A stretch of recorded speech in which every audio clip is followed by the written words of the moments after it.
Bro, Narender gondola பற்றி போடுங்க. போட்டுருவோம். அக்டோபர் 7, 2000 ஹரியானா மாநிலத்தில் பிறக்கிறாரு நரேந்தர் கண்டோலா. சின்ன வயசுலேயே தெருக்கல்ல இவர் விளையாடுற கபடியை பார்த்த அவங்க அப்பா இவர் கபடி பிளேயர் ஆகிறதுக்கு தேவையான எல்லா சூழ்நிலையும் உருவாக்கி தர்றாரு.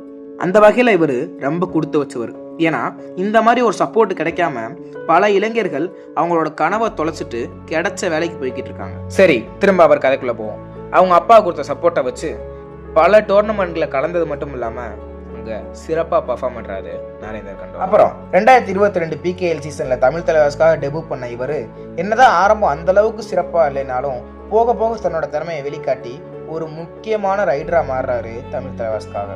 2023 இவரோட கரியரோட கோல்டன் இயர்னே சொல்லலாம். ஏன்னா 2023 இந்தியாவுக்காக ஜூனியர் நேஷனல்ல சிறப்பாக விளையாண்டது மட்டும் இல்லாம தமிழ் தலைவாஸ்க்காக சூப்பரா பர்ஃபார்ம் பண்ணி தனக்குன்னு ஒரு தனி ஃபேன் பேஸையே கிரியேட் பண்ணிக்கிறாரு நரேந்தர். சின்ன வயசுல என்னதான் இவரோட நண்பர்கள் இவரை பொடியன்னு கிண்டல் பண்ணாலும் கடுகு சிறுத்தாலும் காரம் குறையாதுன்னு நிரூபிச்சிருக்காரு நரேந்தர் கண்டோலா.